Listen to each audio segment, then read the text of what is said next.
الصلاۃ والسلام علیک یا رسول اللہ وعلی آلک و اصحابک یا نبی اللہ صلی اللہ تعالی علیہ وسلم نحمدہ ونصلی علی رسولہ الکریم اما بعد فاعوذ باللہ من الشیطان الرجیم بسم اللہ الرحمن الرحیم لا تجد قوما یؤمنون باللہ والیوم الآخر یوادون من حاد اللہ ورسولہ ولو كانوا آباءهم أو أبناءهم أو إخوانهم أو عشيرتهم صدق الله مولانا العظيم وبلغنا رسوله النبي الأمين المبين المعين الكريم ونحن على ذلك لمن الشاهدين والشاكرين والحمد لله رب العالمين۔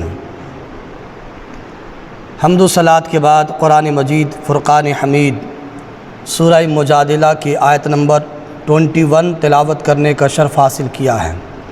رب تعالیٰ سے دعا ہے وہ اپنے پیارے محبوب صلی اللہ علیہ وسلم کے صدقے طفیل مجھے حق کہنے اور آپ تمام حضرات کو حق سننے اس پر عمل کرنے کی توفیق عطا فرمائے۔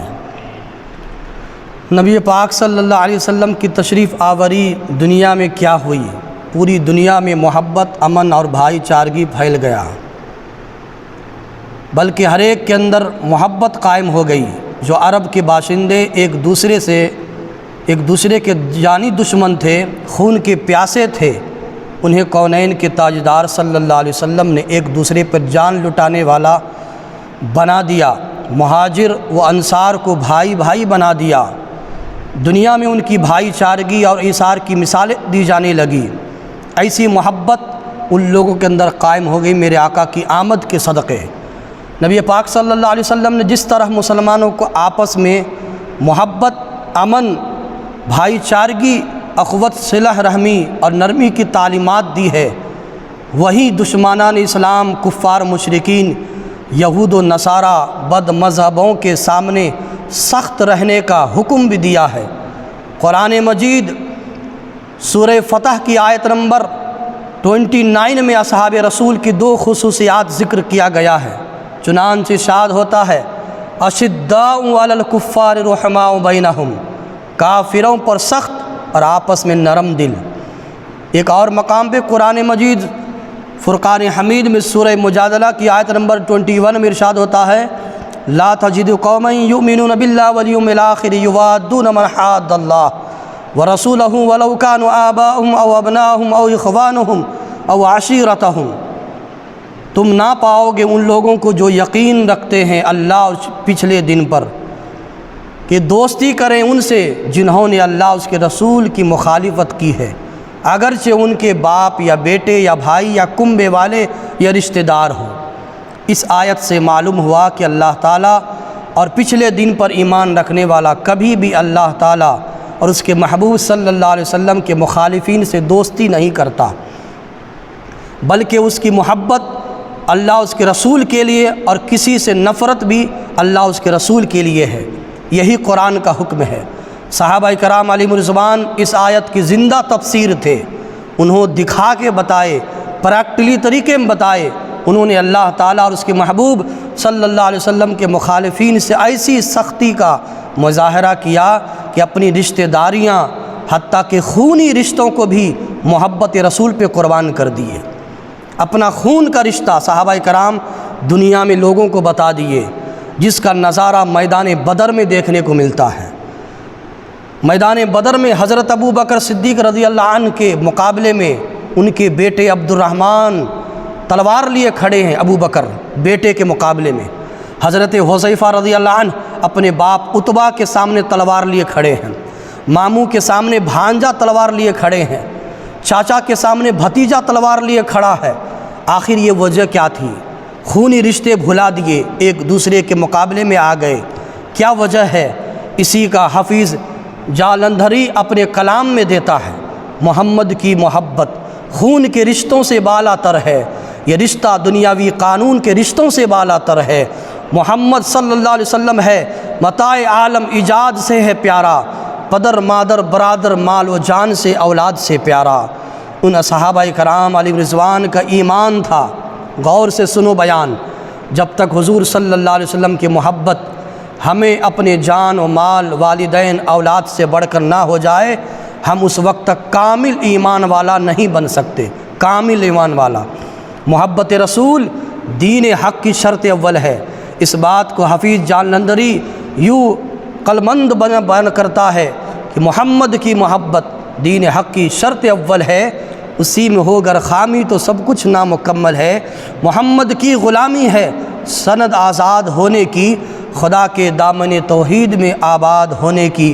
پیارے دوستو، یہ ہے محبت رسول۔ معلوم ہوا کہ محبت رکھیں تو اللہ تعالیٰ کے لیے، اور نفرت رکھیں تو بھی اللہ تعالیٰ کے لیے۔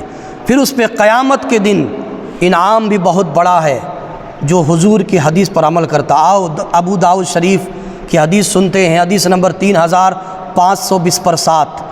نبی پاک صلی اللہ علیہ وسلم نے فرمایا، اللہ تعالیٰ کے کچھ ایسے بندے ہیں نہ کہ وہ انبیاء ہیں نہ شہداء ہیں، بلکہ اللہ تعالیٰ کے نزدیک ان کا ایسا مرتبہ ہے کہ قیامت کے دن انبیاء اور شہداء ان پر رشک کریں گے۔ یہ کون ہے؟ لوگوں نے عرض کی یا رسول اللہ ارشاد فرمائیے یہ کون لوگ ہیں؟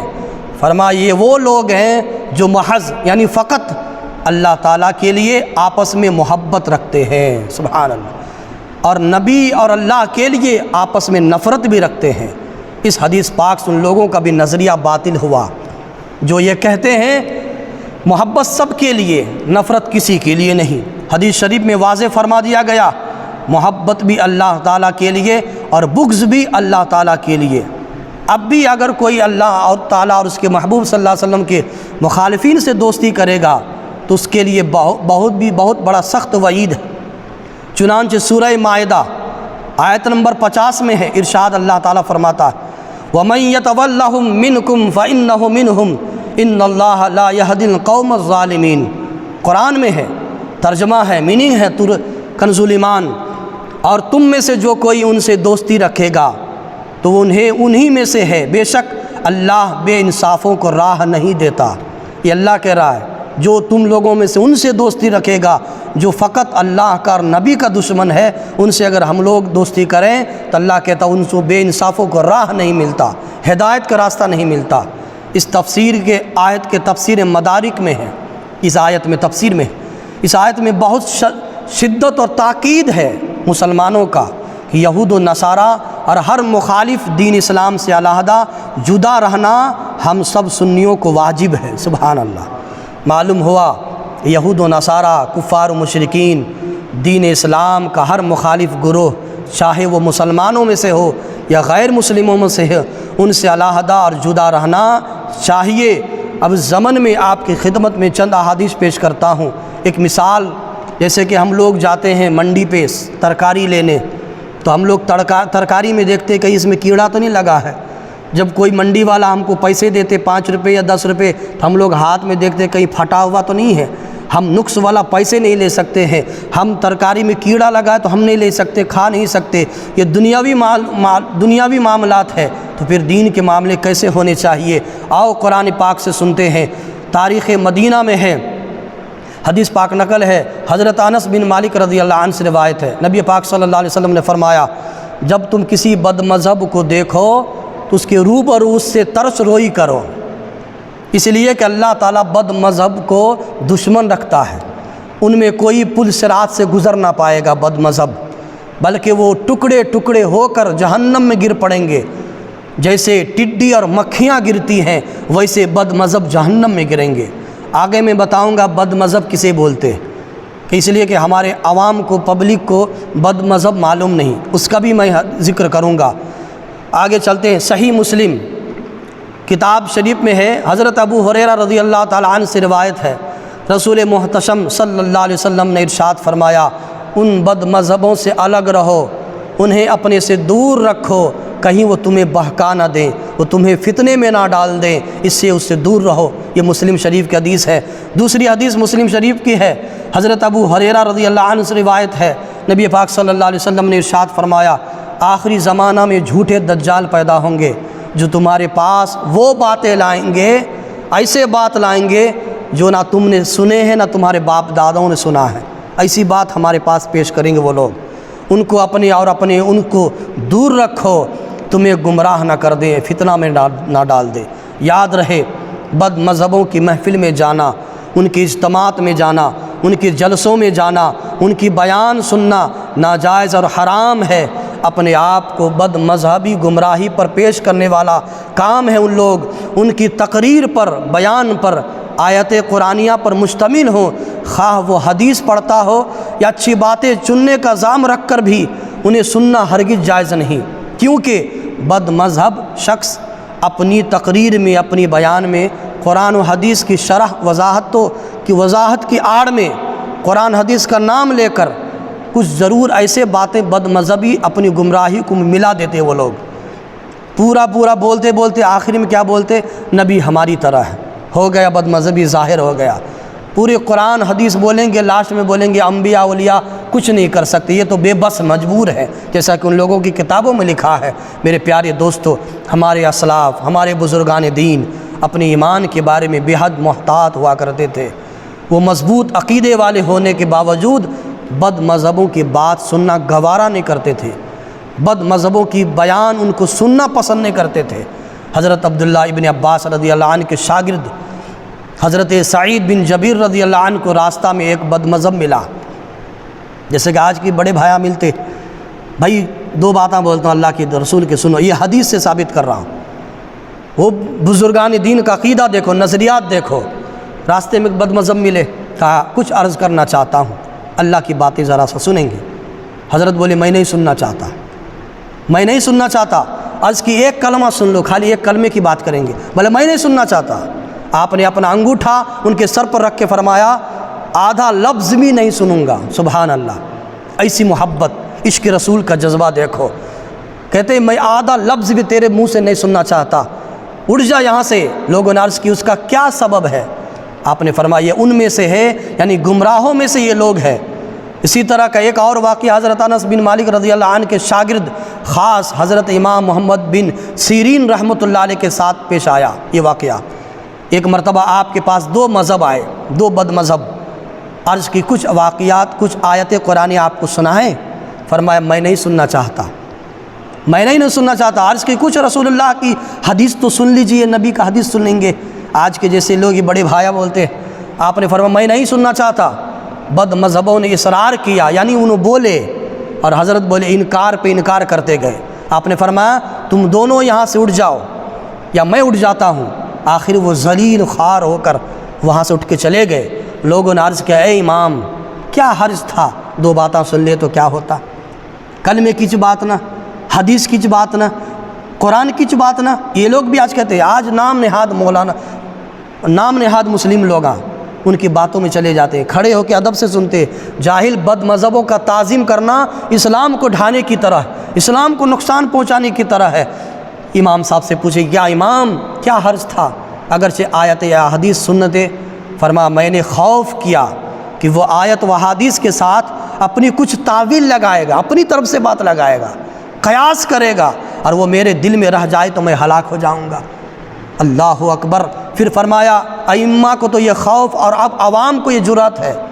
وہ لوگ کو کتنا خوف ہوتا تھا کہ وہ وہابی بد مذہبوں سے بات سننا بھی پسند نہیں کرتے تھے۔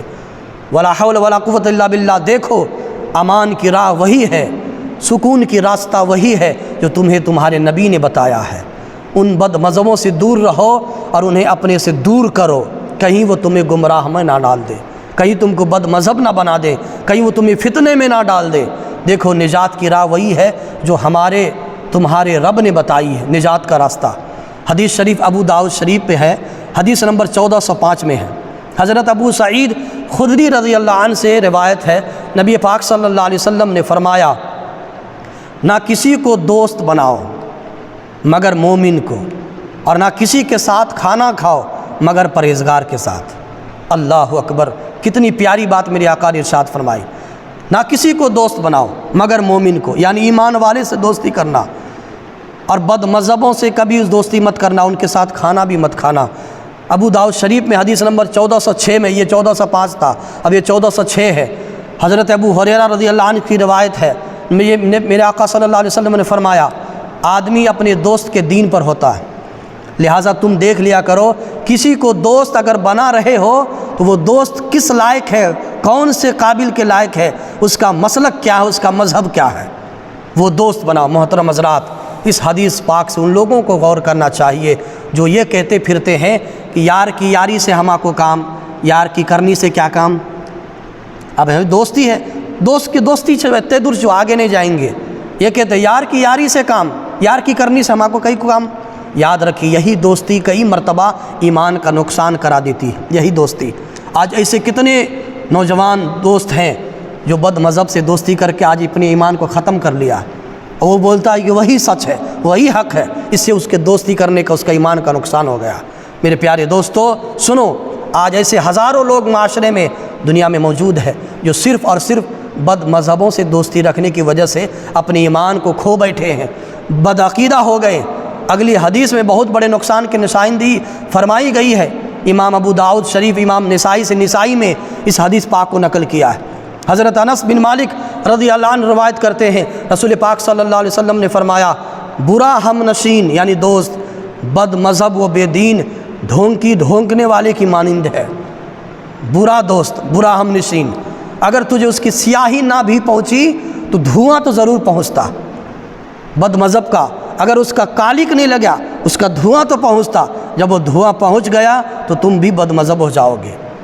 محترم حضرات، میرے بیان سے لوگ غلط سوچیں گے کہ یہ غیبت کر رہے ہیں، یہ دوسروں کی غیبت کر رہے ہیں۔ بد مذہب کسے بولتے ہیں؟ میرے پیارے دوستو بزرگوں، اگر یہ غیبت ہے تو پھر میرے نبی صلی اللہ علیہ وسلم نے ولید بن مغیرہ کے حق میں حرام کا ذکر کیوں، حرام ناجائز کا ذکر کیوں کیا؟ اللہ تعالیٰ قرآن پاک متلم بعد ذالک ظنیم کیوں بولا؟ اللہ سورہ لہب میں اللہ اور اس کی مذمت کیوں فرمایا؟ اگر یہ غیبت ہے تو پھر حق ہے میں کر رہا ہوں، اس لیے کہ بد مذہبوں کی غیبت نہیں ہوتی بولنے سے بھی۔ محترم حضرات، ان حدیث کو اپنی سماعت فرمایا، کس قدر تباہی بربادی ہے بد مذہبوں اور بد عقیدہ سے دوستی رکھنے میں۔ ہمارا دوست صرف وہی ہونا چاہیے جو نبی پاک صلی اللہ علیہ وسلم کا میلاد مناتا ہے، سبحان اللہ، جو سچا عاشق صحابہ، عاشق رسول اور عاشق اہل بیت اطہار کا سچا عاشق ہے اور اولیاء اللہ کا ماننے والا ہے، وہی ہم سب کا دوست ہے، سبحان اللہ۔ حدیث شریف میں کنز العمال شریف 11ویں جلد میں 220 میں 237 پر ہے، حدیث نمبر 32,000 یعنی 32,539 حدیث نقل ہے۔ نبی پاک صلی اللہ علیہ وسلم نے فرمایا، بد مذہبوں کے متعلق ارشاد فرمائے، حدیث پاک سنو، فلا تجالسوہم یعنی ان کے پاس مت بیٹھنا، ولا تواکلوہم یعنی ان کے ساتھ کھانا مت کھانا، ولا تشاربوہم یعنی ان کے ساتھ پانی مت پینا، ولا تناکحوہم ان کے ساتھ نکاح مت کرنا، وَإِذَا مَرَضُوا فَلَا تَعُوهُمْ وہ بیمار پڑے تو عیادت کو مت جانا، دیکھنے بھی مت جانا اگر وہ بیمار پڑے، کون؟ جو بد مذہب ہے۔ وَلَا تُصَلُّوا مَعَهُمْ یعنی ان کے ساتھ نماز مت پڑھنا۔ یہ ذکر ہے کہ اللہ ایسا دیا حکم، یہ حضور کی حدیث ہے، کنز العمال میں ہے، ان کے ساتھ نماز مت پڑھنا، وہ بیمار پڑ جائے تو دیکھنے مت جانا، وَلَا تُصَلُّوا مَعَهُمْ یعنی ان کے ساتھ نماز مت پڑھنا۔